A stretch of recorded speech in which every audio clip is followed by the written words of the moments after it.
आज मैं आप सबको श्रीमद् भगवद गीता के 15वें अध्याय पुरुषोत्तम योग के बारे में सुनाने जा रही हूँ। क्योंकि जो श्रीमद् भगवद गीता का यह 15वां अध्याय है, इसका नाम पुरुषोत्तम योग है और यह जो महीना चला हुआ है इसका नाम भी पुरुषोत्तम मास है। जो पुरुषोत्तम शब्द है यह श्री कृष्ण भगवान का नाम है पुरुषोत्तम, और श्री कृष्ण भगवान ने अपने नाम के ऊपर ही इस मास को नाम दिया, जिसको अधिक मास और मल मास भी कहते हैं।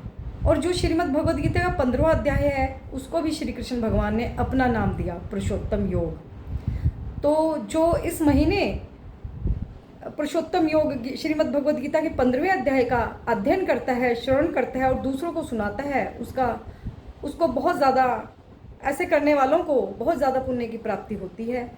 तो मेरी कोशिश रहेगी मैं पुरुषोत्तम योग के बारे में सरल भाषा में आप सबको समझा सकूं, और इसके बारे में मैं प्रतिदिन छोटी छोटी वीडियो बनाकर आप सबको सुनाती रहूंगी। तो आज हम अब पुरुषोत्तम योग अध्याय को शुरू करते हैं। कुछ लोग इस संसार में सोचते हैं कि हम कहाँ से आए हैं, कहाँ जाएंगे और हम कौन हैं, और कुछ लोग ये जानने का प्रयत्न ही नहीं करते। वे अपने आप में इतने व्यस्त हैं, वे ये जानने की कोशिश ही नहीं करते कि हम कहाँ से आए हैं, हम कौन हैं और मरकर हम कहाँ जाएंगे। वह आए दिन संसार में किसी न किसी की मृत्यु होते तो देखते हैं, परंतु फिर भी वे अनजान बने रहते हैं। और कुछ लोग ऐसे हैं, अपने आप को, इस पूरी भूमि का अपने आप को स्वामी समझ बैठते हैं, और यही उनके दुख का कारण है, क्योंकि यह उनकी अज्ञानता है। क्योंकि जो यह पूरी सृष्टि है, यह इसको चलाने वाले ईश्वर हैं और हम सब उनके बनाए हुए खिलौने हैं। जो यह संसार है, श्रीमद् भगवद गीता के 15वें अध्याय में इसको एक समझाने के उद्देश्य से इसकी तुलना एक वट वृक्ष के साथ की गई है। जैसे एक वट वृक्ष होता है, वो एक तालाब के किनारे खड़ा है। जब तालाब में उस वट वृक्ष का चित्र पड़ता है, प्रतिबिंब पड़ता है, तो हम उसको देखते हैं कि वह वृक्ष हमें उल्टा नज़र आता है। उसकी जड़ें हमें आसमान में दिखाई देती हैं और उसकी शाखाएं नीचे की ओर दिखाई देती हैं। इसी तरह यह संसार सागर है, जिसकी जड़ें ऊपर की ओर हैं, यानी कि भगवान के पास है। ब्रह्मांड में जो हमारे स्वामी परमात्मा बैठे हुए हैं वह इस संसार को चला रहे हैं। और जो ये इसकी शाखाएं हैं, इस पेड़ की शाखाएं हैं, कोई ऊपर की ओर है, कोई नीचे की ओर है, कोई मध्य में है।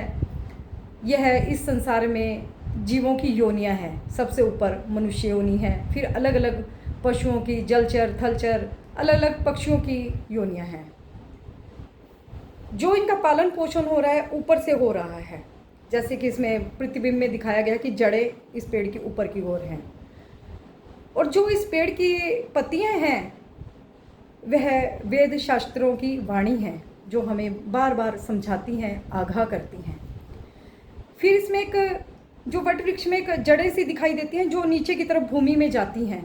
वह जड़ें क्या हैं? वह जड़ें मोह माया है, जिसमें हम सब योनियों के, चाहे वह मनुष्य है, चाहे वह पशु है, पक्षी है, सब के सब हम उस मोह माया से ग्रसित हैं। उन रस्सियों में हम जकड़े हुए हैं। जैसे कि वट वृक्ष की जड़ें जो नीचे की ओर जा रही हैं, एक जो जड़ें निकलती हैं वे एक नीचे की ओर जा रही हैं, वह जड़ें मोह माया है। इस